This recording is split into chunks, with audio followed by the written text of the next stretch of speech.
중간고사 문제지 가지고 오라고 그랬죠. 꺼내보세요. 다시 보고 싶지 않아도 봐야지 내용을 배우는 거죠. OX 문제. 유체유동에서 유체층 간에 상대 운동이 있으면 그 유체층들을 가로질러서 운동량 수송이 일어나는데 이 운동량 수송이 곧 점성 마찰이며 이것이 점성 응력으로 표현된다. 맞죠? 첫 번째 시간에 했던 겁니다. 2번 이동 형상의 대표 길이가 유체 분자의 민 프리패트보다 훨씬 크면 연속체로 볼 수 있다. 맞는 말이죠. 유체의 전단 응력은 9개의 성분을 가진 텐서로서 항상 대칭이므로 실질적으로 6개의 성분을만 알면 9개 성분 모두 파악이 가능하다. 그죠? 대칭이라는 뜻이 대각선을 중심으로 아래 위가 같다는 뜻이니까 부호도 마찬가지고 똑같다는 거니까 맞는 말이죠. 1에 4번 동점성 계수는 단위가 파스칼 세컨드로 주어지며 다이나믹 비스코시티로 불린다. 아니라 했죠. 이게 우리말로는 동점성 계수는 키네매틱 비스코시티다라고 했죠.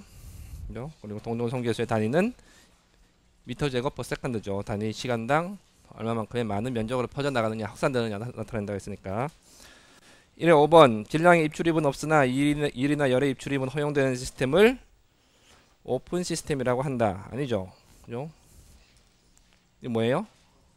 클로즈드 시스템이죠. 추신수가 친 홈런볼을 추적하며 관측한 야구공의 속도는 라그랑지 방법으로 관측한 속도이다. 그죠?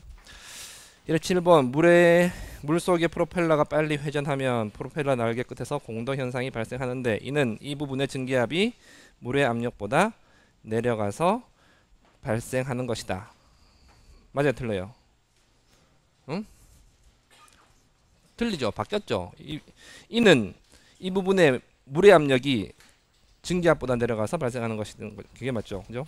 증기압은 온도의 함수니까 그 온도가 정해져 있으면 증기압이 정해져 있는 거고 프로펠러가 빨리 돌면 그 부분에 국부적으로 압력이 내려가게 돼서 그게 더 증기압보다 내려가면 그때 공동 현상이 발생하는 거죠.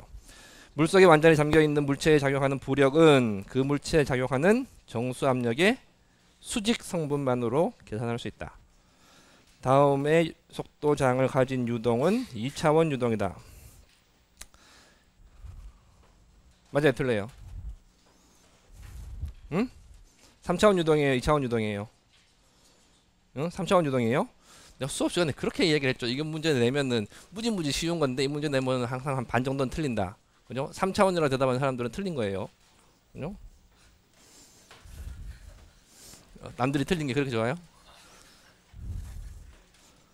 응? X와 Y에 디펜던트 하니까 2차원 유동이죠. 그죠? Z 방향으로는 디펜던트 하지 않죠. 충류 유동과 난류 유동을 구분하는 기준은 무차원 수인 레이놀즈 수를 사용하되 그 값이 2000보다 클 때 난류 유동으로 볼 수 있다. 맞는 말 같지만은 함정이 있죠. 뭐가 조건이 하나 빠졌습니다. 원간 유동에 대해서 2000보다 클 때 난류 유동인 거지. 일반적으로 2000보다 클 때가 아니죠. 그죠? 그것도 내가 수업 시간에 계속 강조했죠.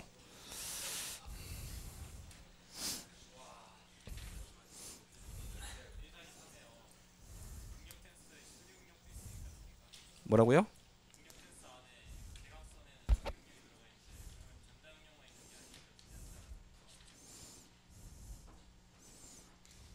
전단은요. 그런데 전단이라고 쓰면 안 되네. 내가 고려해 볼게요. 그거는 또 채점할 때 고려하겠습니다. 또 질문 없어요. 2번 1번 문제. 줘봐. 1에 3번 유체 응력이라고 해야 되는데 그죠? 전단 응력이라고 했죠. 자, 2번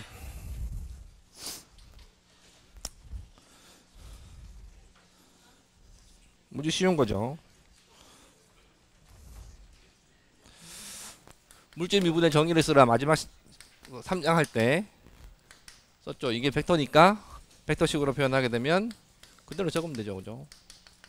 이거 의미를 아느냐, 물질 미분의 의미를 아느냐 하고 물어본 거고, 그래서 뭐 굳이 카르티즘 코디네이트에 대해서 쓴다라고 설명 안 해도 이렇게만 적으면 됩니다. 뭐 혹시나 뭐 실린드리칼 코디네이트 내지는 뭐 스피리칼 코디네이트에 대해서 표현한 사람이 있다 하더라도 괜찮습니다.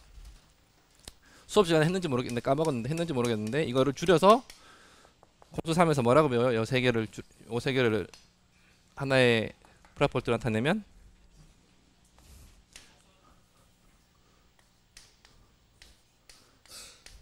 이렇게 표현하는 거죠, 그죠? 그래서 여기까지만 표현하면 됩니다. 그죠? 그 다음에 A번, 이게 A번이죠.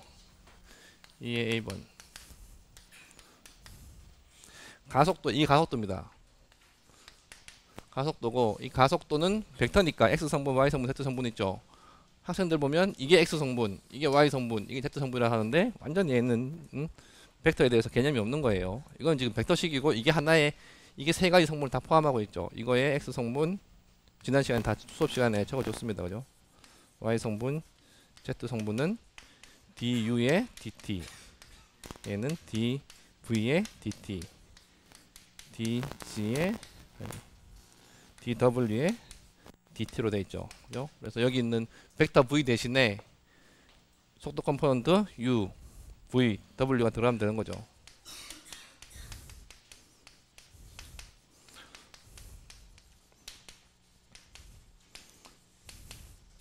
이렇게 되는 거 다 똑같고 u 대신에 v 들어가고, 그죠?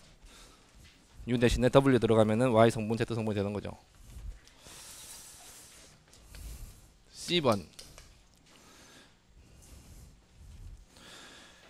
어떤 노즐이 유체의 속도를 x1 지점부터 x1부터 x2까지 선형적으로 가속시킬 수 있게 설계되어 있다. 즉 속도장은 이렇게 주어지고 x1에서 즉 x가 0에서 x1이 0인데 여기서는 속도가 10m/s. 그죠? 1번 지점, 여기 2번 지점이 얼마죠? 1m. x2 지점이 1m인데 여기서는 속도가 v라고 보면 25m/s 이렇게 주어져 있다. 요 사이에서는 선형적으로 증가한다. 그죠? 길이에 비례해서 거리에 비례해서 선형적으로 증가한다 이거죠. 그래서 이 사이에 속도 증가를 보게 되면 뭐 v는 ax 플러스 b로 주어진다. 다 친절하게 다 가르쳐 줬습니다. a, b는 상수고 이 각지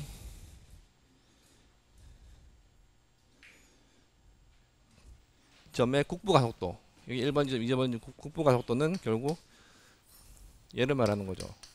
얘가 20m/s로 주어져 있고 세컨드 제곱으로 주어져 있고 얘는 이 지점에서 60m/s 제곱으로 주어져 있다. 가속도 구하라. 이걸 대입을 하라는 거예요. 여기 이걸 써먹으라는 거죠. 그죠? 이거 풀어야 돼요. 응? 그래서 일단은 속도를 구해야 되죠. 선형 속도니까 그냥 선형적으로 속도 구하면 됩니다. 그래서 속도를 v라고 했죠. v는 1m인 지점, 0m인 지점 각각의 속도가 25m/s, 10m/s, 그 다음에 x 더하기 10, 여기서 10이었으니까 그죠? 여기 하면 속도 분포 나옵니다. 그래서 이걸 정리하면은 15x 더하기 10m/s가 나오죠. 그래서 여기에 a이고 여기에 b입니다. 그죠? 그래서 x가 0인 지점의 가속도는 du dt인데 다 대입해보면은 v는 여기서 당연히 0이고 그죠? w도 0으로 되어 있고 속도 u는 주어져 있고 이것도 주어져 있고 얘만 구하면 되죠. du dt x만 구하면 돼요. 그죠? 그래서 여기서 보게 되면 du dt u du dx인데 아니까 지금 u가 v가 u죠. 곧. 그래서 du dx는 15입니다. 15. 얘는 15고 여기는 x는 10이었고 얘는 20이었죠. 그죠? 더하기 하면 되죠. 얼마예요? 43. 아, 이게 150이고 175. 170? 170. 이렇게 됩니다. ay 구해보면 얘는 당연히 0이고 ag 구해보면 당연히 0이 되겠죠. x가 1m인 지점 똑같이 해보면 ax는 435 나옵니다. 그래서 각각의 지점에서 x 0인 지점에서 가속도를 벡터로 표현하라고 했으니까 얘는 170, 뭐 뒤에는 안 적어도 되는데 굳이 적어주면 이렇게 됩니다. 그죠? 되는 거고, x가 1m인 지점 가속도는 435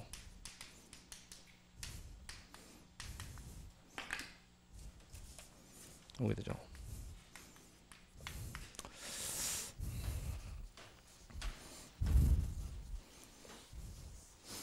질문 있어요?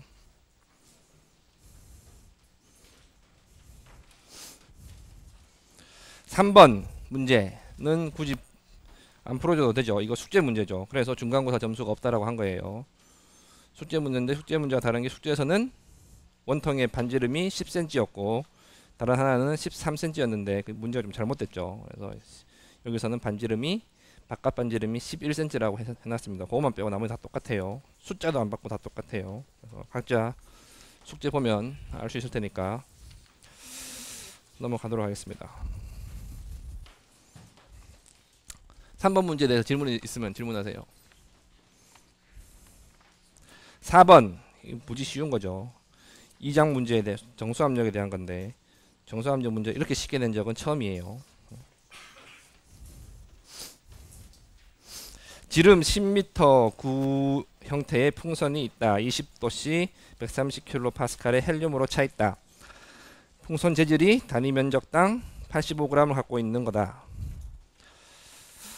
헬륨의 기체 상수 주어져 있고 이 풍선을 묶어둔 밧줄의 장력을 구하라. 여기 뭐 빌딩 위에 보면은 에드벌룬 이런 거 있죠. 그런 게 다 이제 헬륨으로 채워갖고 실제로 하는데, 뭐 실제로 에드벌룬은 이렇게 바람이 흔들리지만은 바람이 없는 날 가만히 서 있었을 때 얼마나 세게 묶어둬야 되느냐, 그걸 계산하는 거예요. 요즘에는 에드벌룬 보기 힘든데 예전엔 많았습니다. 그래서 밧줄 장력 구하라. 일단은 뭐 이건 딱 보면은 그냥 무게 평정을 이야기하는 거죠. 헬륨의 풍선의 무게와 공기 중에 떠 있으니까 부력이 있을 것이고, 공기보다 가벼운 헬륨이니까 부력이 있을 것이고, 그거의 평정 상태에 의해서 떠 있게 되는데 이제 장력이 더 거기다 받쳐주고 있는 거죠. 그래서 힘의 평정을 고려해 줍니다. 힘의 평정을 고려하기 위해서 첫 번째 해야 되는 게 헬륨 무게 구해야 되죠. 그래서 보게 되면 풍선이 있고 여기 장력이 이렇게 있고, 그죠? 네, 풍선 자체의 무게, 볼이라고 벌룬의 무게, 그 다음에 여기 헬륨의 무게, 그 다음에 부력, 이렇게 있습니다. 요 네 가지 힘들의 평형입니다. 그죠? 그래서 헬륨의 무게를 구해보게 되면 뭐 구하는 거는 산수죠. 헬륨의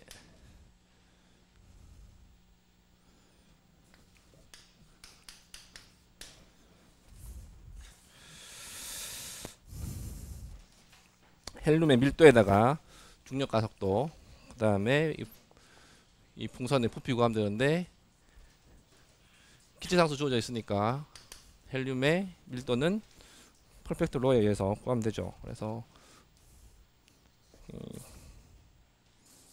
헬륨의 압력이 135kPa로 주어져 있고, 그다음 기체상수 2077, 온도가 20도씨라 그랬죠. 293K가 하면은 밀도 나오는 거고, 중력 가속도 주어진 거 쓰라 그랬죠. 9.81. 그 다음에 구의 부피 10m, 지름 10m 구의 부피는 못 구하는 사람은 없겠죠. 이렇게 구하면 됩니다. 그죠? 이렇게 하면은 약 1139N 나오고, 그 다음에 풍선 자체의 무게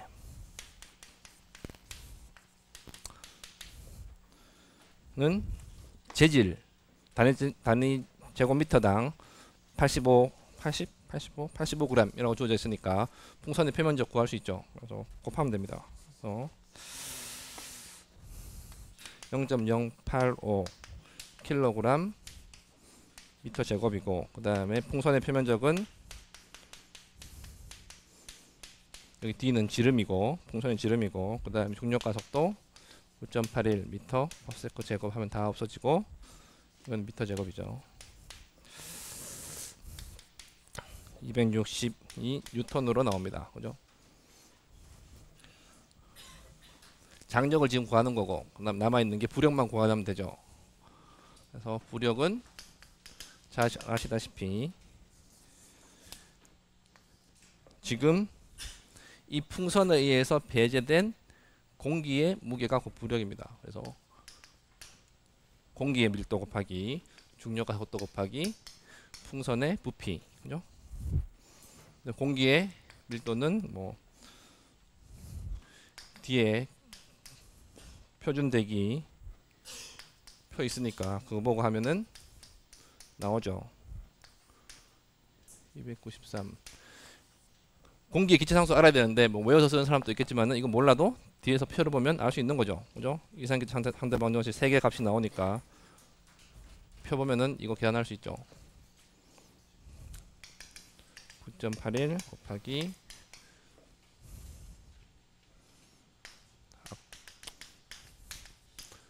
이렇게 구하면 됩니다. 그러면은 이게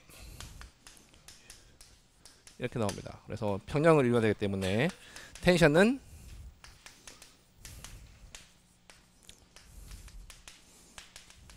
이렇게 해서 구해보면 4700뉴턴 정도 나옵니다.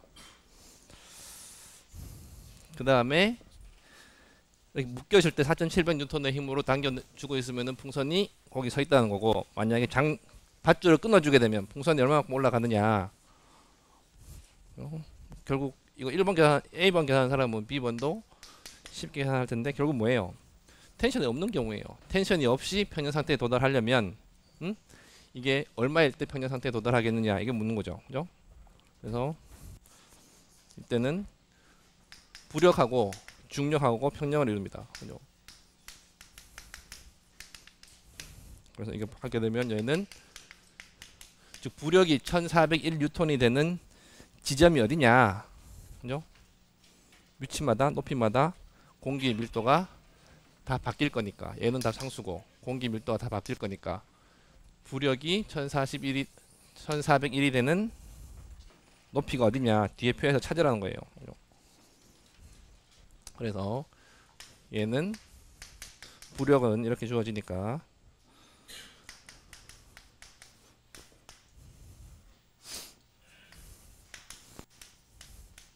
이렇게 되고, 그죠? 계산해서 구해보면 이렇게 됩니다. 그래서 공기의 밀도가 요만큼 되면 얘가 평형을 이루는데, 요만큼 되는 지점이 거기서 찾아보면은 뭐 13,000m, 12,500m 사이에 나옵니다. 그 사이 값으로 떨어집니다. 그래서 리니어 인터폴레이션 해서 구하면 되죠. 그래서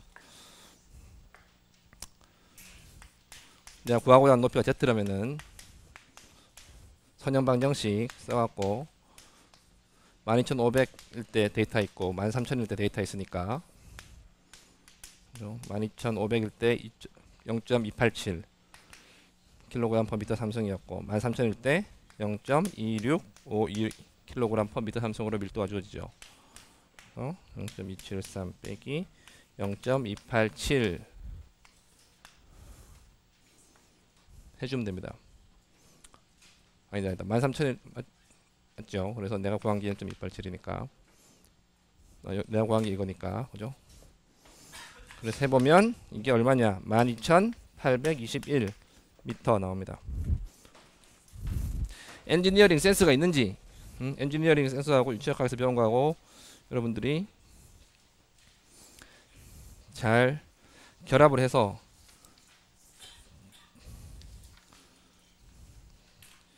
공학인으로서 여러분들이 생각을 평소에 하고 있는지를 테스트하는 문제입니다.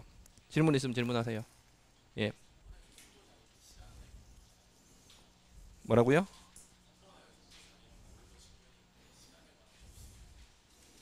무슨 3번?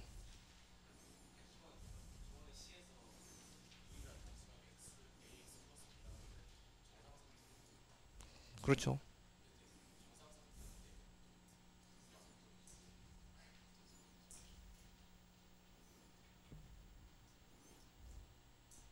아, 여기서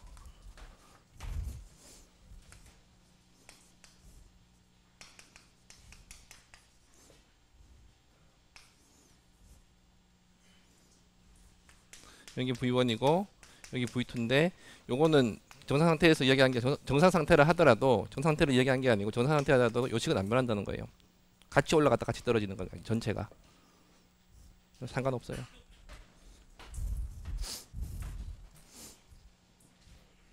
각 지점이 같이 증가됐다가 같이 변하는 거니까 상관없습니다.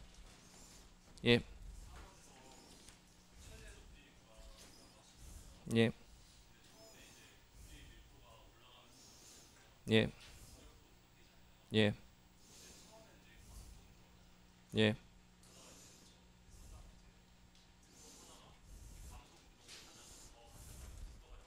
예.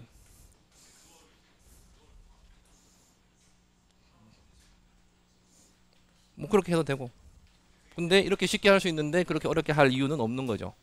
근데 본인이 더 올라갈 수가 없죠. 편현 상태가 한 군데밖에 없죠. 속도가 0이죠. 속도가 0이 아니다라고 생각하면 부력에 대해서 잘못 생각하고 있는 거예요. 뭔가 오해를 하고 있는 거예요. 감점이 있습니다. 예. 답이 틀리면 감점이 됩니다. 근데 과정이 맞으면은 과정은 내가 고려해서 점수를 줍니다.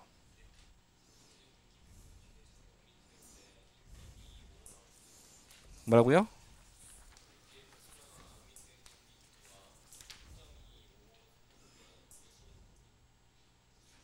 어디에서?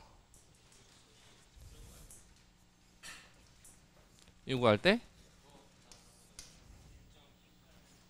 뭐 상관없습니다. 응.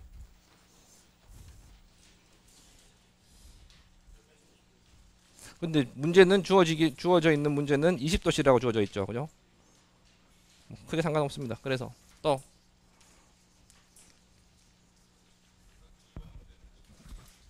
뭘 설명을 해줘요? 이번 문제.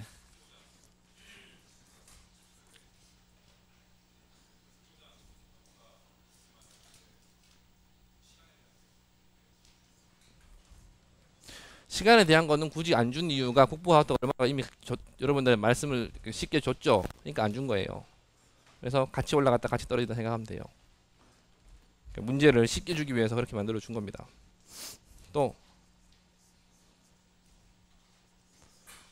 예. 몇 번에서요? 봉합법을 안 쓰면 뭘로 어떻게 할래요? 응? 예. 봉합법을 안 쓰면 뭘 쓰고 싶어요? 계산할 수 있는데 최선의 답을 내는 게 공학에서 하는 거죠. 정답은 아니더라도 최선의 답을 낼 수 있는 게 공학에서 하는 거예요. 사이언스하고 공학하고 다른 거는 사이언스는 정답을 찾아가는 거고 공학은 주어진 조건에서 최선의 답을 얻는 거예요. 근데 보관법을 공학도가 모른다고 하는 거는 말이 안 되죠. 공학법을 쓸 수 있는데 안 썼다는 것은 그만큼 노력을 안 한 거예요. 그죠? 또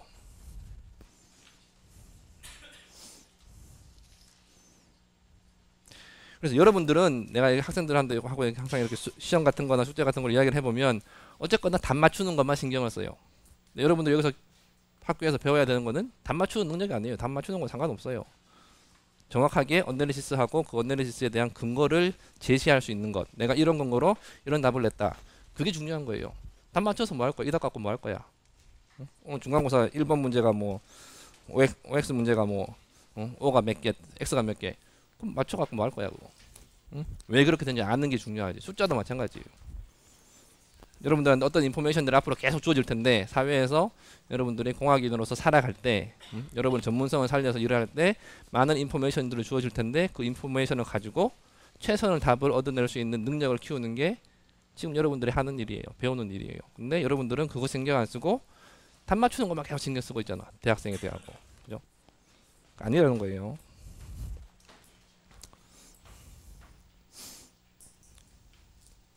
질문 없죠? 예.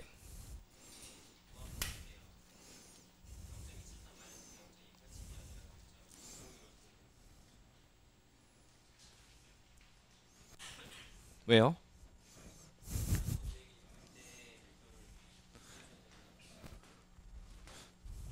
이게 내가 알고자 하는 값이고 내가 구한 값이 여기 들어간 게 맞죠? 응? 뭐라고?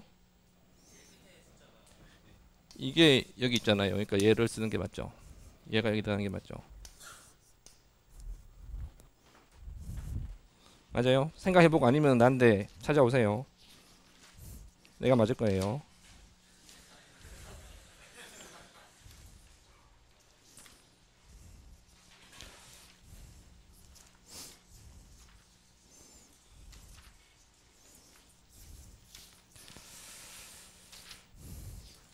질문 없죠? 무지 쉬운 문제입니다. 내가 이걸 문제를 출제를 해놓고 참 이걸 내야 되나 중간고사 문제를 이걸 써야 되나 말아야 되나 한참을 고민했는데 착하게 살기로 마음을 먹었기 때문에 채점을 했습니다. 근데 다행히 아직 내가 채택을 했는데 다행히 내가 아직 여러분들 답안지로 채점 안 했는데 당연히 잘 받아서 잘 시험을 봤으리라 생각을 하고 기쁜 마음으로 문제풀이를 해준 거예요. 그랬는데 만약에 다수가 시험을 못 봤다 그러면 이제 수업 시간에 분위기가 험악해지겠죠. 자, 앞으로 할 내용은 이제 본격적으로 여러분들이 유체역학을 배우는 겁니다. 지금까지는 유체역학을 배우기 위한 준비 운동을 한 거고 지금부터 오늘부터 하는 이 내용을 제대로 이해하고자 지금 1, 2, 3장을 배워온 겁니다. 그래서 오늘부터 당분간 할 내용이 뭐냐면은 제가 생각할 때 기계공학의 가장 핵심적인 내용을 다룰 겁니다. 그래서 유체역학을 떠나서 어느 과목을 배우든지 간에 가장 기계공학도로서 타 전공 학생들에 비해서 구분돼서 갖춰야 되는 능력을 지금 유체역학을 통해서 이제 배우는 겁니다. 그게 뭐냐면은 컨트롤 발륨 어널리시스예요. 유체역학에서는 컨트롤 발륨 어널리시스라고 하고 뭐 연력학에서는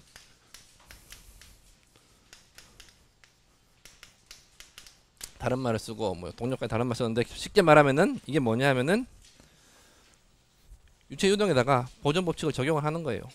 그래서 유체 유동도 자연 현상의 한 일부분이니까 자연 법칙을 따라야 되고 그런 가정하에 보존 법칙을 적용을 해서 내가 궁금해하는 인포메이션을 얻는 과정이 바로 컨트롤 발륨 어널리시스입니다.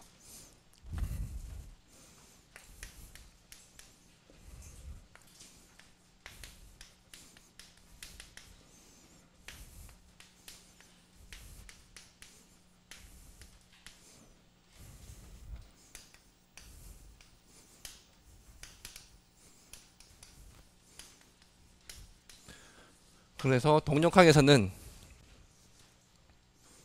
고체 물체가 움직이는 거에 대해서 보존 법칙을 적용했고 연력학에서는 어떤 상태가 주어져 있으면 각각의 상태에서 에너지 보존 법칙이 만족되어야 된다는 것이 적용되었었고 재료역학에서는 정지하고 있고 가만히 있는 재료 내에서 당연히 거기도 눈에 보기에는 특별한 일이 안 일어나지만은 걔네도 자연 상태에 존재하는 거니까 보존 법칙이 만족돼야 되죠. 유체 유동 같은 경우 유체 정력학 같은 경우는 정지하고 있는 유체 내에 운동량 보존 법칙을 적용해서 우리가 프레셔 분포를 알아낸 거고 지금 4, 5장에서 하는 것은 움직이고 있는 유체 입자들에 대해서 유체 유동에 대해서 이제 질량 보존의 법칙, 운동량 보존의 법칙, 에너지 보존의 법칙을 적용하는 걸 배우는 거예요. 그죠? 그래서 기계공학이 하는 게 뭐냐? 결국 이거예요.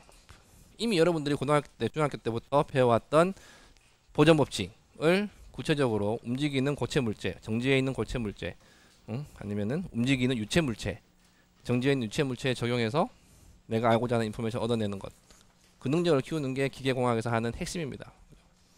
열 문제 같으면은 그게 연력학인 거고, 그 다음에 열 상태를 궁금해하는 것이 연력학이고, 그 다음에 얼마만큼 열이 왔다 갔다 이동하고 있냐, 그걸 궁금해하는 것이 열 전달이죠. 그래서 이런 거에서 파생돼서 전부 다 나중에 이제 바이브레이션도 나오는 거고, 동력학에서 파생돼서 바이브레이션도 나오는 거고, 유체 쪽 뭐 바이브레이션 응용해서 뭐 예를 들어서 뭐 그 음량학 이런 것도 나오는 거고, 그죠? 다 파생돼 가장 기초되는 부분들이 다 여기서 생기는 거예요. 그게 기계공학의 핵심입니다. 그래서 그거를 우리가 유체 역학에서 이제 배우는 겁니다. 그래서 보존 법칙이라고 하는 게 뭐냐? 세 가지 있죠.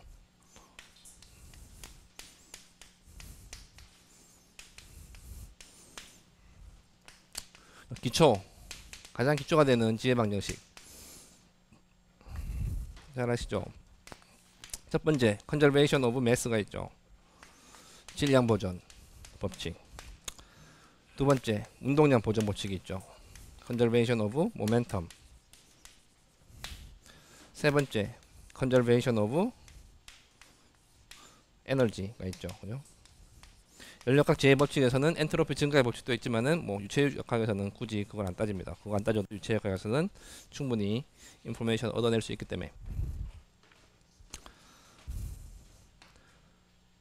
그래서 이 세 가지 보존 법칙을 유체유동에 적용해서 우리가 어떤 인포메이션 얻고자 하는데, 이 세 가지를 잘 써보게 되면 매스 있고 모멘텀 있고 에너지 있는데, 모멘텀이 벡터고 나머지는 스케일러 양이죠. 그래서 스케일러 양을 매스하고 에너지 보존 법칙을 4장에서 배우고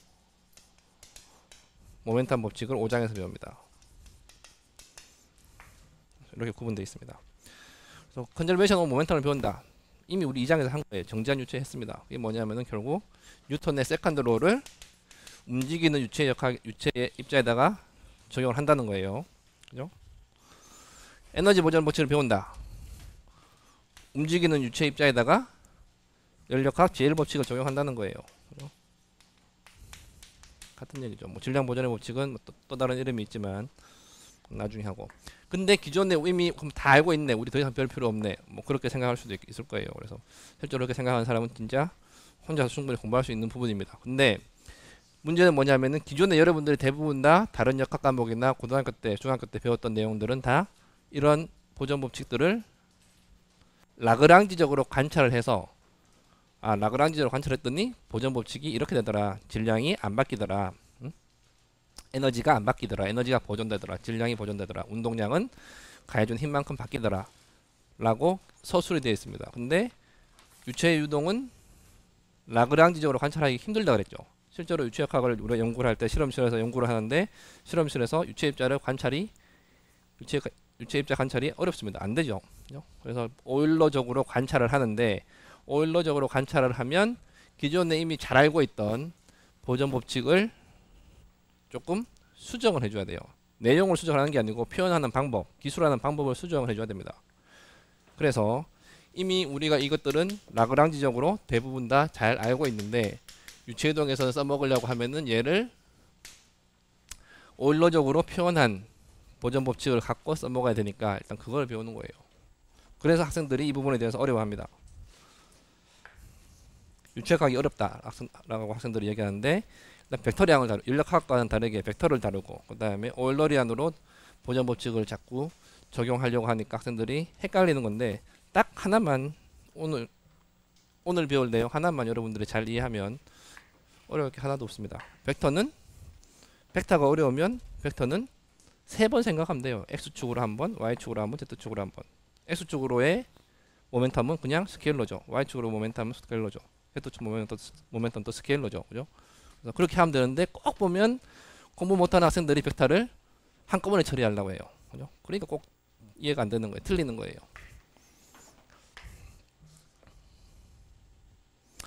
근데 왜 이게 컨트롤 발륨 어널리시스냐?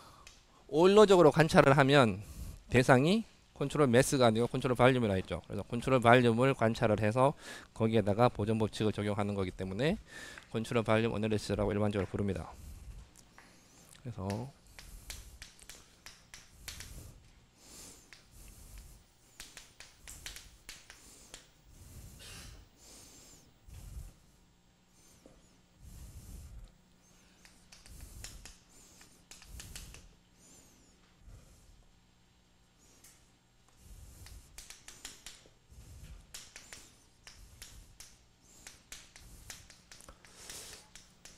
다시 한번 강조하면 컨트롤 발륨 어널리시스의 목표는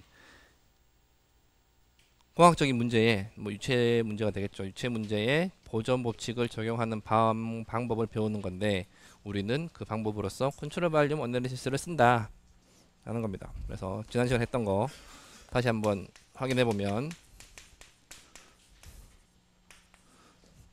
시스템과 컨트롤 발륨이 있다 그랬죠. 보통 시스템이라고 하면은 뭐 넓게 보면 오픈 시스템, 클로즈드 시스템이 있는데 그냥 줄여서 시스템이라고 보통 유치학과에서 얘기할 때는 클로즈드 시스템을 일컫죠. 그래서 얘는 뭐 클로즈드 시스템을 말하는 거고, 내지는 컨트롤 매스를 이야기한다고 했었죠. 컨트롤 발륨은 오픈 시스템을 이야기하는 거고, 그죠? 이 두 가지 차이를 지난 시간에 설명했는데 다시 한번 이야기하면,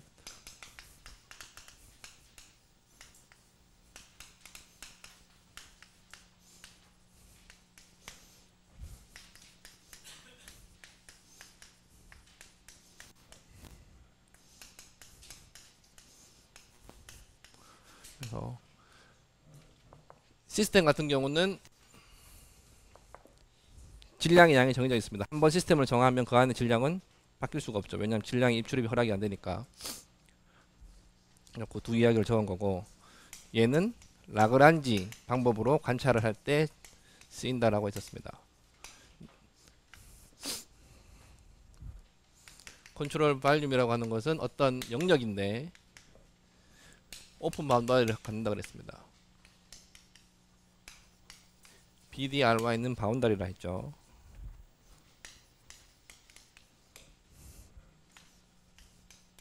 오픈 바운더리니까 당연히 그걸 통해서 어떤 물질들이 들어오고 새로운 질량이 들어오고 나갈 수가 있겠죠.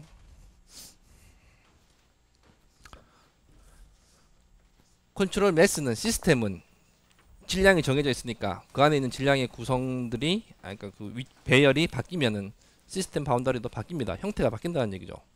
풍선 안에 풍선 안에 있는 게 풍선이 쉽게 말하면은 일종의 컨트롤 매스인데, 그죠? 내가 그걸 찌그러뜨리면은 그 안에 매스 안 바뀌죠. 하지만 형태는 바뀌죠. 그죠? 그게 컨트롤 매스가 되는 거고, 컨트롤 발륨은 쉐입이 안 바뀝니다. 한번 컨트롤 발륨을 정했는데, 내가 정하는 건데 정해놨는데 그걸 내 마음대로 막 중간에 컨트롤 발륨의 모양을 바꾸면 안 됩니다. 컨트롤 발륨은 한번 바운더리를 정하면은 그 바운더리는 픽스 돼야 됩니다. 픽스 된다는 얘기가 형태가 바뀌지 말아야 된다는 거예요. 움직일 수는 있습니다. 전체가 같이 움직일 수는 있는데 형태가 바뀌어서는 안 됩니다.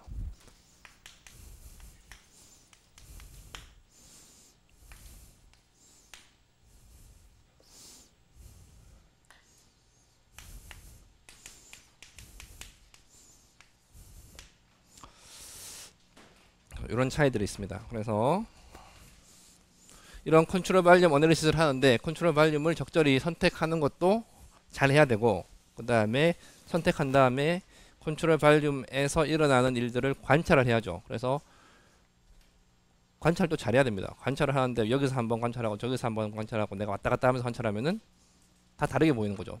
사실 일어나는 일은 하나인데 내가 관찰을 어디서 하느냐에 따라서 다 다르게 보인다 했죠, 지난 시간에. 그래서 관찰하는 좌표계를 제대로 선정하는 것도 중요합니다. 그래서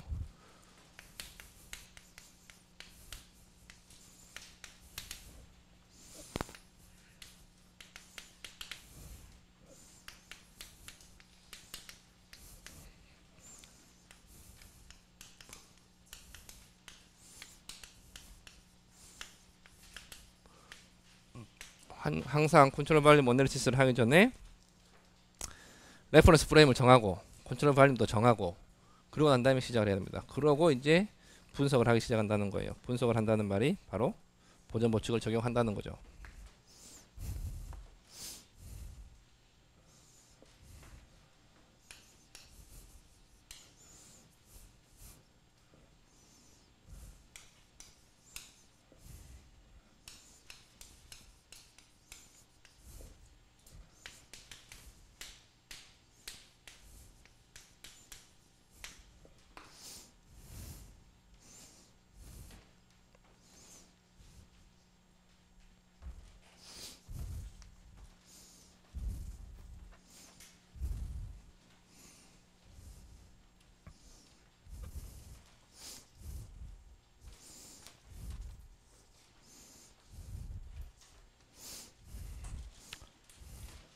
그래서 관측 좌표계를 선정하는 방법은 뭐 여러 가지가 있는데 내가 추천하는 거는 항상 관성 좌표계를 쓰라는 거예요. 교과서들에 보면은 관성 좌표계 아닌 비관성 좌표계도 소개를 하고 그거의 유용성에 대해서 설명을 하는데 그냥 관성 좌표계만 잘 알아도 모든 문제를 해결할 수 있습니다.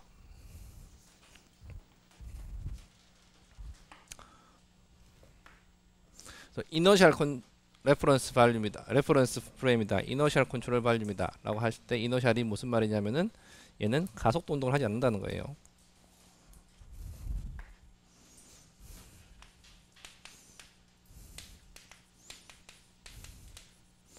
그 말은 뭐예요? 등속도 운동을 할 수 있다는 겁니다. 그래서 내가 정지해서 관찰하거나 어떤 일정한 속도로 움직이면서 관찰했을 때는 오케이. 근데 내가 가속도 운동을 하면서 관찰하면 문제가 복잡해진다는 거예요. 안 된다는 게 아니고 복잡해집니다. 풀이 어널리시스 과정이 복잡해집니다. 어떤 물체가 가속도 운동을 하고 있고 나도 그 가속도 운동과 똑같이 가속도 운동을 하면서 보면은 그 경우는 심플해질 수 있겠지만 그런 경우는 예외적이고 그런 경우를 하더라도 그냥 관성좌표계를 쓰면은 또 문제가 간단하게 해결됩니다. 그래서 굳이 비관성좌표계를 알 필요도 없고 쓸 필요도 없습니다.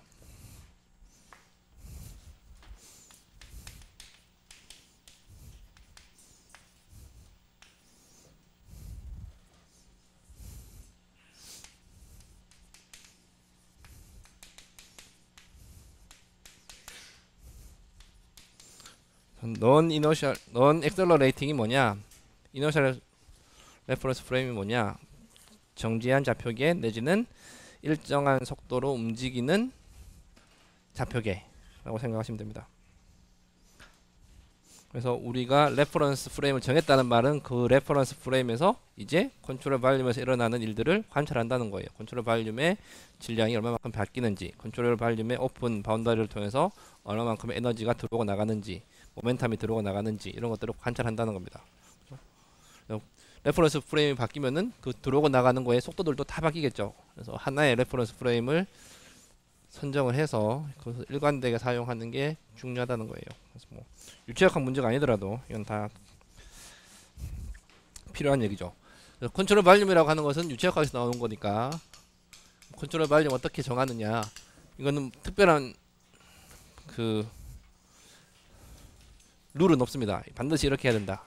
컨트롤 발륨은 내가 정하기 나름이에요. 어널리시스 하는 사람이 정하기 나름이고 어떻게 정하느냐에 따라서 중간에 어널리시스 과정은 달라질 수 있겠지만은 나오는 답은 다 동일해야 돼요. 동일해야 되는데 컨트롤 발륨을 잘 선정을 해야지 그만큼 어널리시스 과정이 심플해집니다. 그죠? 그래서 우리 책에 185, 186페이지를 보면은 잘 나와 있는데 특별한 룰은 없지만은 일반적으로 어떤 기준으로 컨트롤 발륨을 선정을 하면 되느냐, 관측 대상을 선정하면 되느냐 하면은 컨트롤 발륨 또 이너셜 컨트롤 발륨을 써라. 그게 훨씬 쉽다. 그죠? 레퍼런스 프레임도 마찬가지고. 두 번째, 가급적이면 심플한 쉐입을 써라. 별 모양 이런 컨트롤 발륨 이런 거 말고 간단하게 뭐 네모 모양, 원기둥 모양, 그래서 지오메트리를 따라서 간단한 모양으로 쓰라는 거예요. 그게 훨씬 더 쉽습니다. 직선으로 이루어진 거 쓰든지 아니면은 차라리 원으로 된 거 쓴다든지 그렇게 해야지 어널리시스가 쉽습니다. 그 다음에 컨트롤 서피스, 컨트롤 발륨의 경계죠. 경계를 어디다 두느냐. 벽면이 있으면 유체 유동을 가이드해주는 벽면이 있으면 벽면을 따라서 컨트롤 발륨을, 컨트롤 서피스를 이렇게 두고 스트림 라인을 알면 스트림 라인을 따라서 컨트롤 서피스를 두고 그리고 입구와 출구 이런 데서는 스트림 라인의 수직한 방향에다가 수직한 방향으로 컨트롤 서피스를 둬라라는 거예요. 그래서 벽면이 있으면 벽면을 따라서 스트림 라인이 있으면 스트림 라인을 따라서 스트림 라인이라고 하는 게 뭐예요? 스트림 라인의 정의를 생각해 보면 스트림 라인을 가로질러서 유체 입자가 못 지나가죠. 그죠? 스트림 라인도 일종의 눈에 보이지는 않지만 벽의 역할을 해주는 거예요. 그래서 슬립이 일어나는 벽 역할을 해주는 겁니다. 그래서 put 컨트롤 서피스, 이게 컨트롤 서피스예요.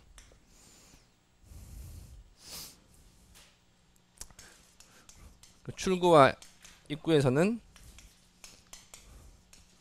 벽이나 스트림라인에 수직한 방향으로 컨트롤 서피스를 두는 겁니다. 유동에 비스듬하게 컨트롤 서피스를 둔다든지 하지 말고, 쉽게 말해서 유동에 패러럴하게 내지는 유동에 수직하게 컨트롤 서피스를 둔다는 겁니다. 경계를 둔다는 거예요. 그 다음에 또 다른 일반적인 방법은 컨트롤 서피스를 두는데 인포메이션이 주어진 곳에 둬야 됩니다. 인포메이션이 안 주어져 있으면 내가 원하는 인포메이션 얻을 수가 없어요. 일단 기본적으로 나왔는데 항상 인포메이션들이 몇 개는 주어져 있고 그 다음에 모르는 걸 찾아라 이렇게 나오죠. 그래서 인포메이션이 주어진 곳에 내가 컨트롤 서피스를 둬야 되고, 항상 컨트롤 발륨 어널리시스에서 우리가 얻을 수 있는 것은 경계에서 어떤 인포메이션을 얻는 거예요. 컨트롤 발륨을 컨트롤 서피스를 위치한 그런 곳에서 인포메이션을 얻는 거기 때문에 이미 인포메이션이 주어진 것, 어떤 물성치들을 주어진 것, 알고 있는 것, 그 다음에 알기를 원하는 것, 인포메이션을 알기를 원하는 것,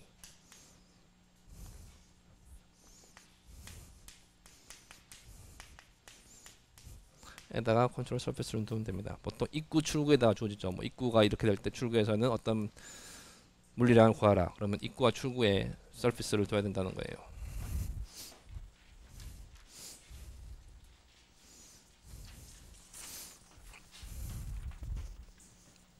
이 부분은 우리 책에 설명이 잘 되어 있으니까 한번 꼭 읽어보세요.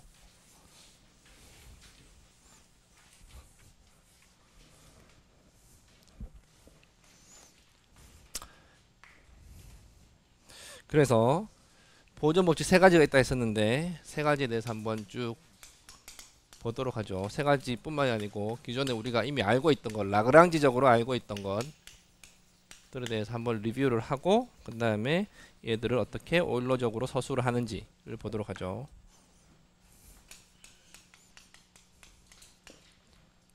어떤 물리량을 그냥 G라고 표현합시다. 그래서 이것을 extensive quantity,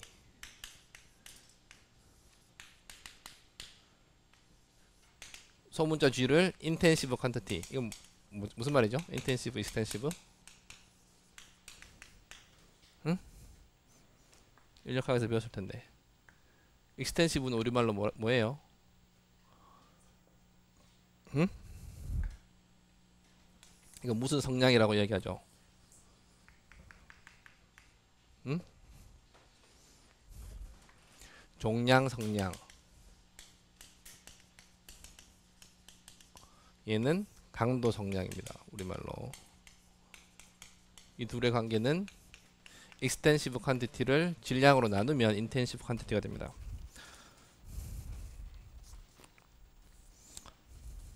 그래서 어떤 질량에 비례해서 그 량이 커지면, 그 물리량의 값이 커지면 extensive quantity고, 질량하고 무관하게 그 물리량의 값이 정해져 있으면 intensive quantity죠. 대표적인 게 temperature는 intensive quantity죠. 질량하고 무관하죠. 모멘텀 extensive quantity입니다. 그죠? 물량이 커지면 모멘텀도 비례해서 커지죠.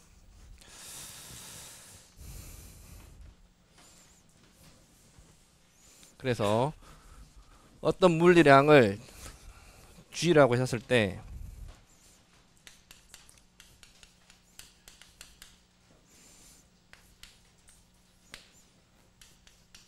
그 물리량을 만들어내는 것을 프로덕션이라고 하고, 이걸 설명해 주는 것을 베이식 로라고 보면, 프로퍼티가 질량이다. 질량에 대한 extensive quantity는 보통 우리가 대문자 M으로 표현해 줍니다. intensive quantity는 extensive quantity를 질량으로 나눠주면 되니까, 질량을 질량으로 나누면 1이죠. 1. 그죠? 그래서 질량의 intensive quantity는 1입니다. 1. 숫자 1. 질량은 생산이 돼요, 안 돼요? 프로덕션이 돼요, 안 돼요? 새롭게 안 되죠. 보존 법칙에 의하면은 질량은 생성되지도 소멸되지도 않죠. 그래서 매스에 대한 프로덕션은 항상 0입니다. 이걸 말해주는 게 질량 보존의 법칙이죠. conservation of mass. 그죠? 라그랑지적으로 봤을 때 그런 거예요. 내가 컨트롤 매스를 선정을 해놓고 질량을 보는데 질량은 소멸되지도 생성되지도 않더라. 프로덕션은 항상 0이더라. 이 질량 보존의 법칙입니다. 프로퍼티가 모멘텀이면, 리니어 모멘텀이면, 그때 익스텐시브 퀀티티는 질량 곱하기 속도 벡터죠. 그죠? 그리고 얘를 질량으로 나누면은 그냥 속도입니다. 속도가 리니어 모멘텀의 인텐시브 퀀티티가 되는 거예요. 그죠? 리니어 모멘텀은 프로듀싱이 됩니까 안 됩니까? 생성이 돼요 안 돼요? 보존 법칙에 의하면은 리니어 모멘텀은 보존이 돼요 안 돼요? 프로덕션이 돼요 안 돼요? 모르겠어요. 어? 왜 몰라? 리니어 모멘텀 만들어내려면 힘으로 가면 되죠. 그게 뉴턴의 제2법칙이죠. 그래서 리니어 모멘텀은 힘을 가해주면 생성이 됩니다. 힘에 비례해서 리니어 모멘텀이 생성이 되고 힘에 비례해서 감소해 없어지는 거죠. 그래서 이거를 컨저베이션 오브 모멘텀 내지는 컨저베이션 오브 모멘텀 내지는 뉴턴의 세컨드 로, NSL, 뉴턴의 세컨드 로입니다. 앵귤러 모멘텀 또 마찬가지죠. 리니어 모멘텀과 같은데 다만 거리만 더 고려해 주면 되죠. 그래서 위치 벡터 R이 있으면 리니어 모멘텀에다가 위치 벡터를 크로스 프로덕트 한 것이 앵귤러 모멘텀이죠. 그래서 이거의 인텐시브 프로퍼티는 매스로 나눠주게 되면 이렇게 됩니다. 앵귤러 모멘텀을 프로듀싱 하는 거는 뭐예요?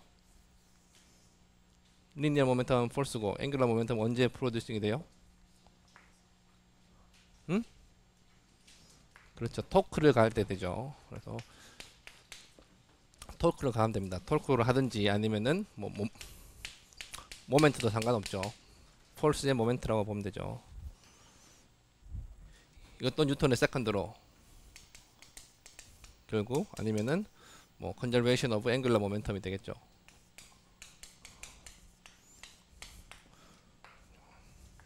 에너지 보존 법칙. 그건 에너지에 대해 다루는 거고 에너지는 보통 라지 E라고 표현하고 이거를 인텐시브 퀀티티로 생각할 때는 스몰 E로 표현합니다. 그죠?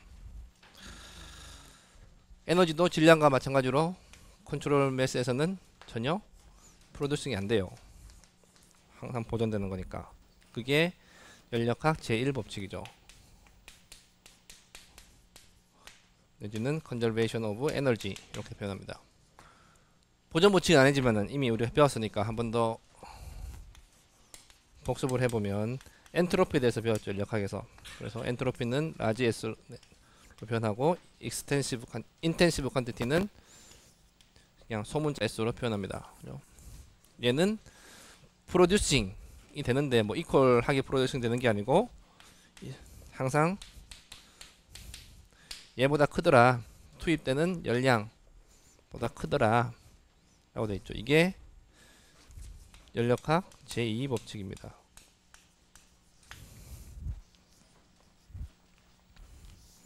라그랑지적으로 컨저베이션 로에 대해서 우리가 이런 식으로 다 파악을 하고 있어요. 그래서 얘를 다 오일러적으로 관찰을 해서 서술을 다시 해야 됩니다.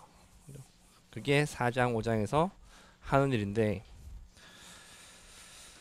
다시 한번 생각해 보죠. 그래서 얘는 클로즈드 시스템에서 바운다리가 닫혀 있는 상태에서 이렇게 되는데 바운다리가 열려 있으면은 질량만 생각해 봅시다. 인렛이 있고 아웃렛이 있어서 새로운 질량이 들어오고 새로운 있던 질량이 나가면은 분명히 기술하는 방법이 달라져야 되겠죠. 그 컨트롤 발륨안의 질량은 바뀔 수가 없다가 보존 법칙이 될 수가 없는 거죠. 오픈 시스템이니까. 그죠? 들어온 거하고 나간 거의 차이만큼 컨트롤 발륨 안에 질량이 바뀐다라고 설명을 해야지 그게 보존 법칙이 맞는 거지. 그죠? 컨트롤 매스하고 똑같이 컨트롤 발륨에서도 컨트롤 발륨 내 질량은 보존된다 라고 설명할 수 없다는 거예요. 그죠? 컨트롤 매스에서 발륨으로 내 관측 대상을 바꾸게 되면 보존 법칙을 설명하는 방법이 바뀌게 된다는 거예요. 그래서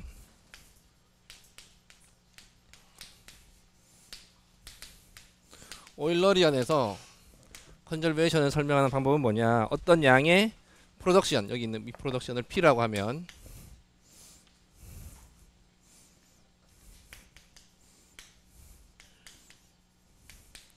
그 어떤 양이 뭐 매스일 수도 있고 리니어 모멘텀, 앵귤러 모멘텀, 에너지일 수도 있는데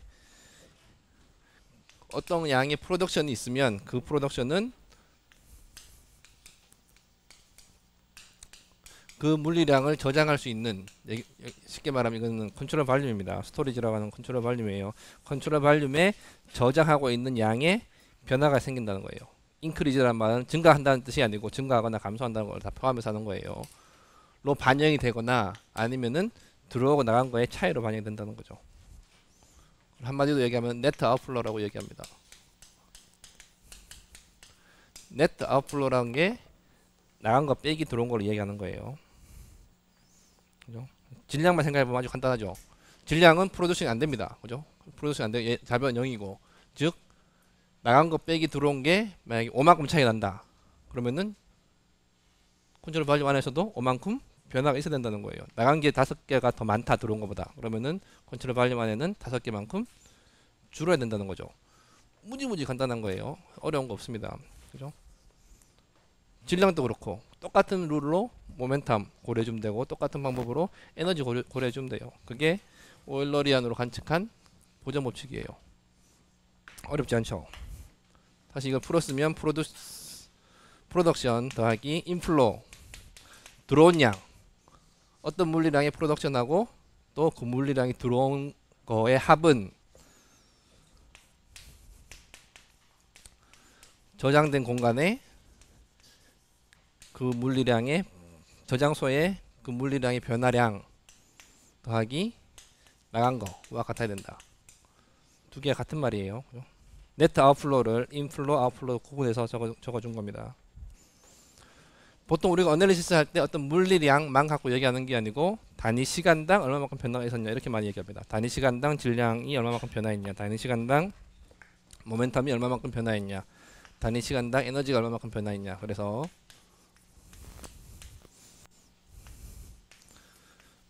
단위 시간당 변화량을 얘기할 때는 뭐 프로덕션 레이트 내지는 인플로 레이트, 인크리즈 레이트 다 레이트만 붙이면 됩니다. 인크리즈 인 스토리지예요. 다 빠졌네.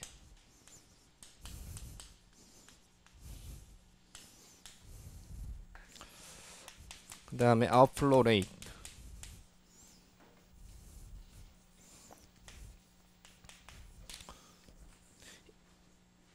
이 부분 어렵지 않죠. 질량을 생각해보면 아주 간단해요. 오픈 시스템이 있고 어떤 인렛이 있고 아웃렛이 있는데 거기다가 질량의 보존의 법칙을 적용한다는 얘기는 나간 거하고 들어온 거의 차이가 5이다. 나간 게 5개가 더 많다. 그러면은 그 안에는 컨트롤 발륨 안에는 5개가 줄어야지 질량 보존의 법칙이 성립하는 거죠. 그게 오일러리안 법칙으로 서술된 질량 보존의 법칙이라는 거예요. 그런 식으로 모멘텀 보존 법칙, 에너지 보존 법칙을 서술하면 된다는 거예요. 그게 이렇게 표현된 겁니다. 하나에 대해서 모든 물리량에 대해서 이렇게 표현할 수 있다는 거예요. 여기서 말하는 프로덕션이라고 하는 것은 여기 있는 얘를 의미하는 거고, 그죠? 이걸 설명해 주는 게 뭐냐. 그래서 라그란지안으로 서술된 보존 법칙을 오일러리안으로 바꿔주는 그 띠어리가 뭐냐. 띠어리보다도 정리해 놓은 게 뭐냐면은 레이놀즈 트랜스포트 띠어럼입니다. 그래서 그 무차원수 레이놀즈에 나오는 레이놀즈가 정리를 했습니다.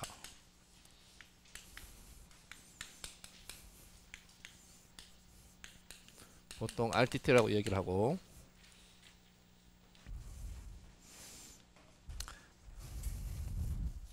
레이놀즈 트랜스포트 띠어럼이 이야기해주는 바가 뭐냐면은 모든 보정 법칙은 라그란지안으로 최초에 쓰여졌고 그것이 사람들한테 훨씬 편하고 많이 알려져 왔는데 유체역학에서는 그걸 쓰지 못한다. 눈에 안 보이기 때문에. 유체역학은 또 수없이 많은 입자들로 이루어졌기 때문에 일일이 다 따라다니면서 관찰한다는 것은 불가능하다. 그래서 오일러리안 방법으로 우리는 보정 법칙을 서술을 하기를 원하는데, 그러면은 말로 설명하기 쉽지만 그걸 다 수학적으로 다 이제 바꿔줘야 되니까 수학적으로 어떻게 간단하게 바꿀 수 있을까, 그죠? 그래서 생각해봤더니 레이놀즈가 이렇게 하면 되겠더라. 유체 문제에 대해서는 정리한 거예요. 그게 레이놀즈 트랜스포트 띠어럼입니다.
그래서 우리 책에 보게 되면 레이놀즈 트랜스포트 티어럼에 대해서 그 시작부터 해서 어떻게 유도가 되는지 디테일하게 나와 있고 모든 유지학과 책에 봐도 다 나와 있습니다. 그걸 여러분들 잘 아셔야 되는데 그걸 일일이 수업 시간에 다 하는 거는 너무 시간이 많이 걸리고 결과만 이야기합니다. 결과만 이야기하는데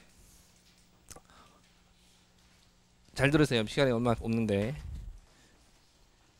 일단 여러분들이 친숙한 대로 컨트롤 매스를 정해요. 상상 속에서 유체유도를 관찰을 하는데 상상 속에서 컨트롤 매스를 정해서 그 속에 있는 무한히 많은 유체 입자를 일일이 따라다니면서 관측을 하고 있는 거예요. 그래서 어떤 친구 하나가 내가 뭐 내 왼손이 이렇게 컨트롤 매스다 그러면은 이 컨트롤 매스를 구성한 유체 입자들이 막 이제 지 마음대로 돌아다닐 거잖아요. 그죠? 뭐 어떤 조건에 따라서 돌아다니는데 다른 친구가 어느 공간에 유체 유동에 대해서 오일로적으로 관찰을 하고 있는 거예요. 그래서 그 친구가 관찰하는 컨트롤 발륨은 내 오른손처럼 생겼다. 그래서 여기 딱 고정시켜 놓고 관찰을 하고 있고 다른 한 친구는 라그란지적으로 컨트롤 매스를 지금 이렇게 따라다니면서 관찰하는 거예요. 근데 우연히 어떤 순간에 이 두 개가 딱 일치할 수 있겠죠. 그죠? 그때 이 트랜스폼을 하는 거예요. 컨트롤 매스에 가해주고 있는 컨트롤 매스에 적용되는 보전 법칙을 컨트롤 발륨에다가 적용을 하는 거예요. 즉 이때는 컨트롤 매스와 컨트롤 발륨하고 뭐 우연이긴 하지만은 이때 일치했으니까 이때 컨트롤 매스가 받고 있는 뭐 열이라든지 힘이라든지 토크라든지 이런 거는 컨트롤 발륨이 받고 있는 그런 것들과 같은 거잖아요. 그죠? 그래서 그 순간에 이제 라그란지저로 그 기술된 보전 법칙을 오일러적으로 우리가 트랜스폼을 해주는 거예요. 그래서 그런 과정들에 대해서 수학적으로 우리 책 설명이 되어 있습니다. 그래서 레이놀즈 트랜스포트 티어럼이 뭐냐? 이 트랜스포메이션 하는 게 레이놀즈 트랜스포트 티어럼인데 우연히 어떤 순간에 이 컨트롤 매스하고 요렇게 생긴 똑같이 생긴 컨트롤 발륨이 일치한 겁니다. 이 일치한 순간에 지금 트랜스포메이션을 하는 거예요. 이 컨트롤 발륨은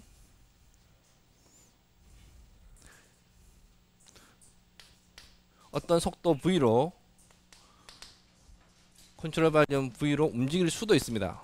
일정한 속도로. 아까 전에 이너셜 컨트롤 발륨 쓴다 그랬었으니까 저게 0일 수도 있지만은 일정 속도일 수도 있는 거예요.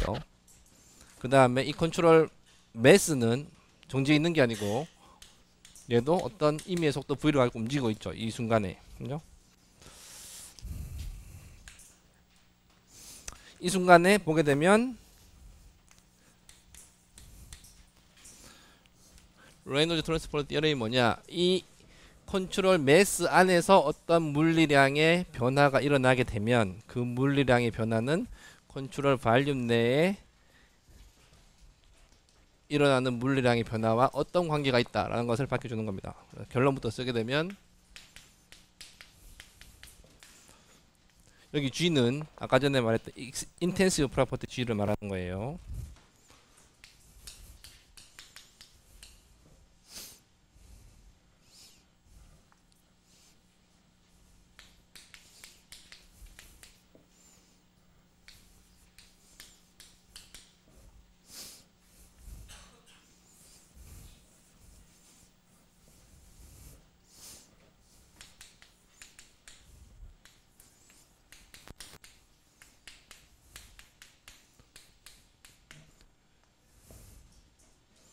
이게 바로 레이놀즈 트랜스포트 티어럼입니다.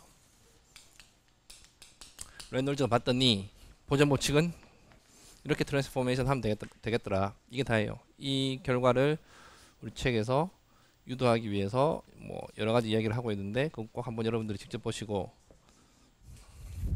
이건 뭐냐면은 컨트롤 매스입니다. 컨트롤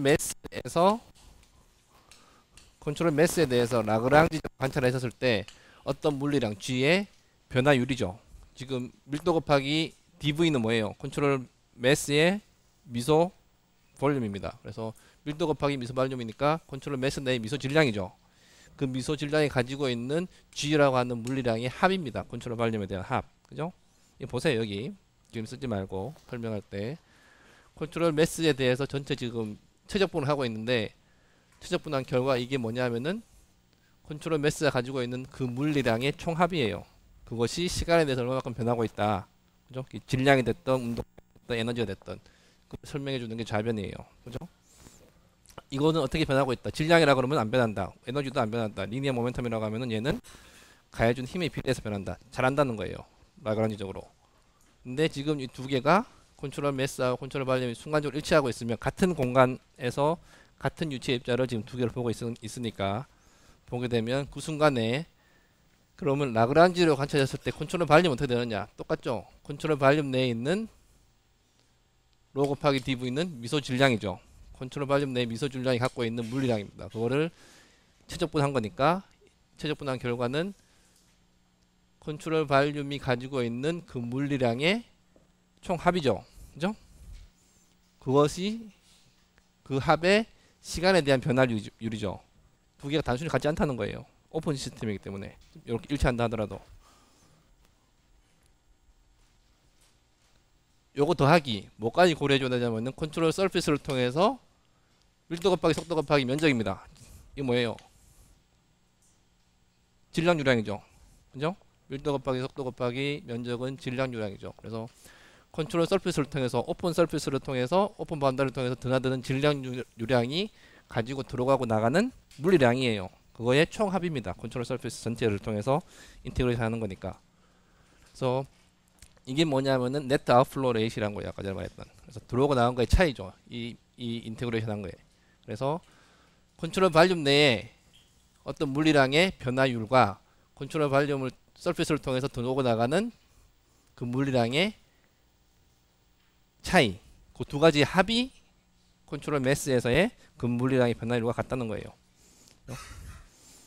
얘는 오일러리 수학적으로 설명하면 어려운데 여러분들 여기다가 질량을 대입을 해서 생각을 하면 아주 쉽습니다.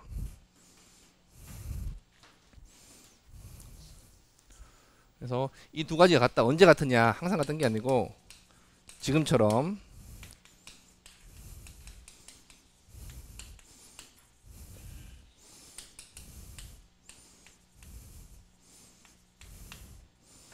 딱 3분만 더 할게요. 그래서 이거를 좀 풀어 쓰게 되면 인테그레이션이 있으니까 인테그레이션을 수행을 해서 풀어 쓰게 되면 결국 얘는 뭘 말해 주냐면은 그 물리량 익스텐시브 프로퍼티입니다. 부피, 밀도 곱한 게 질량이고 질량에 대해서 전체에 적분한 거니까.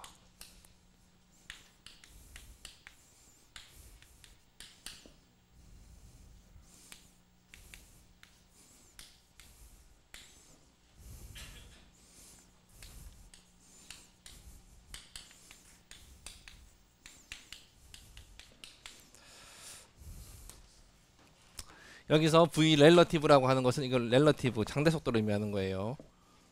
그래서 얘는 뭐냐면은 유체의 절대 속도 빼기 컨트롤 발륨의 속도입니다. 그래서 이게 아니죠. 빼기죠. 컨트롤 발륨이 움직이고 있다면은 컨트롤 발륨에 대한 상대 속도를 의미하는 거고 컨트롤 발륨이 정지하고 있다라면은 그냥 유체의 속도예요. 컨트롤 서피스를 통과하고 있는 그 유체 입자의 속도입니다. 근데 컨트롤 발륨에 대한 상대 속도라는 거예요. 여기 뒤에 있는 DA의 방향은 당연히 컨트롤 서피스의 노멀한 방향이겠죠. 그래서 아웃 노멀입니다.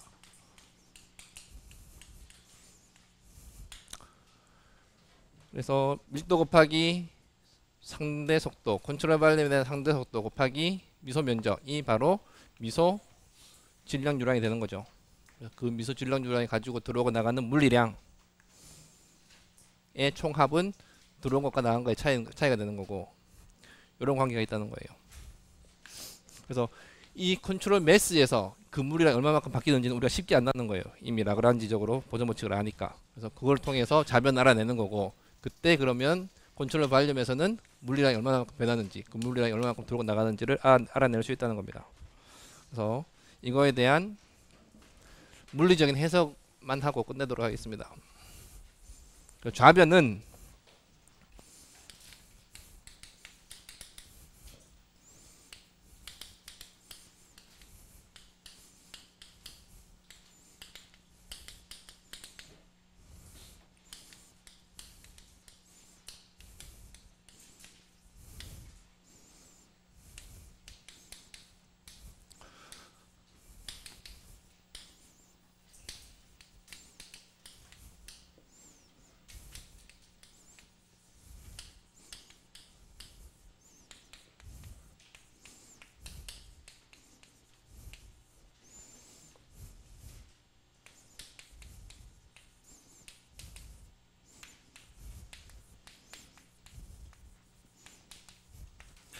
어떤 물리량의 컨트롤 매스 내에서의 변화율이 되는 거고, 우변은 컨트롤 발륨에서 그 물리량의 변화율 더하기 컨트롤 서페스를 통해서 나가는 물리량 빼기 들어오는 물리량이 된다는 겁니다. 그걸 수학적으로 표현한 게 앞에 이거예요. 이 부분이 아주 중요한 부분이고 4장 5장에서 새롭게 나온 내용은 없습니다. 이게 다예요. 이것만 이해하면은 4장 5장 그냥 스트레이트 포워드하게 질량 보존의 법칙, 운동량 보존의 법칙, 에너지 보존의 법칙 적용하면 다 해결되는 거예요. 그래서 4장 5장에서 앞으로 배울 거는 이거를 레이놀즈 트랜스포트 티어럼을 써서 이거를 쓰고 이거를 써서 여기에서 내가 필요한 어떤 인포메이션들을 얻는 것이 그 4장 5장에서 하는 일입니다. 그래서 이 부분에 대해서 다음 시간에 다시 한번 언급을 하겠지만은 꼭 한번 읽어보시고 해당 내용 읽어보시고 이해를 잘 하셔야지 앞으로 남은 2년이 편할 거예요. 3학년, 4학년이. 질문 있습니까? 자, 수고했습니다.